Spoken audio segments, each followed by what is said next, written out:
नमस्कार। कई बार हम खुद को दूसरों से हीन समझ लेते हैं, यानी कि खुद को दूसरों से छोटा मान लेते हैं। और ऐसा अधिकतर तभी होता है जब हम केवल दूसरे की बाहरी सुंदरता से प्रभावित हो जाते हैं। हम उसकी बाहरी सुंदरता तो देख लेते हैं, पर उस समय यह समझना भूल जाते हैं कि क्या यह व्यक्ति भीतर से भी सुंदर है या नहीं। भीतर से हमारा क्या अर्थ है? उसके अच्छे गुण, उसका अच्छा व्यवहार और अच्छे संस्कार। हम केवल उसकी बाहरी सुंदरता निहारते रहते हैं और सोचते हैं, काश मैं भी इतना सुंदर होता। यहां फिर से वही बात आती है कि क्या हम भीतर से सुंदर हैं या नहीं। चलिए इसी विषय पर एक कहानी सुनते हैं। एक कौवा था जो अपनी जिंदगी से बहुत खुश और संतुष्ट था। एक बार वो एक तालाब पर पानी पीने के लिए रुका। वहां पर उसने सफेद रंग के एक पक्षी हंस को देखा। उसने सोचा, मैं तो बहुत काला हूं और ये हंस इतना सुंदर, शायद ये हंस इस दुनिया का सबसे सुंदर पक्षी है। वो कौवा हंस के पास गया और उसकी प्रशंसा करते हुए बोला कि तुम तो इस दुनिया के सबसे सुंदर प्राणी हो। हंस बोला, मैं भी यही सोचा करता था कि मैं ही दुनिया का सबसे सुंदर पक्षी हूं, जब तक कि मैंने तोते को नहीं देखा था।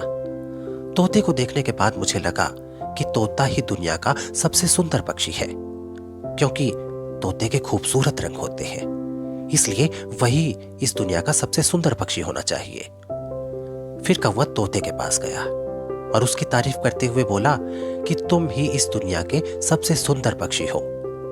तोते ने कहा, मैं पहले बहुत खुश था और सोचा करता था कि मैं ही दुनिया का सबसे सुंदर पक्षी हूं, लेकिन जब से मैंने मोर को देखा है, मुझे लगता है कि वही दुनिया का सबसे सुंदर पक्षी है, क्योंकि उसके पास कई तरह के रंग हैं और वो मुझसे भी ज्यादा खूबसूरत है।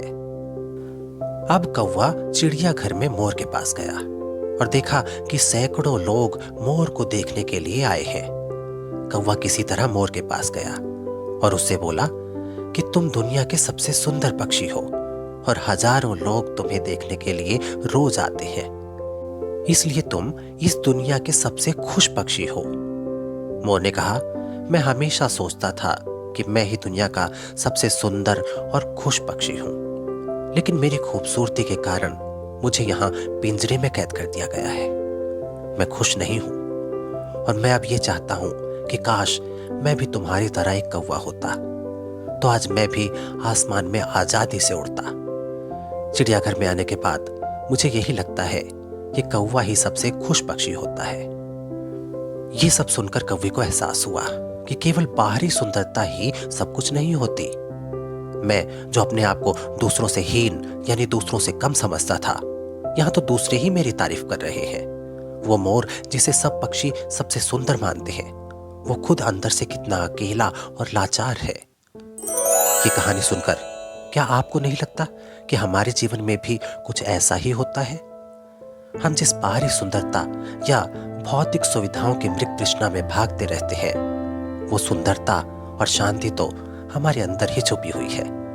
आशा है आपको ये कहानी अच्छी लगी होगी। अगर आपको ये कहानी अच्छी लगी है तो इसे अपने दोस्तों के साथ जरूर शेयर कीजिएगा। फिर मिलते हैं एक और नई कहानी के साथ। तब तक खुश रहिए और मुस्कुराते रहिए।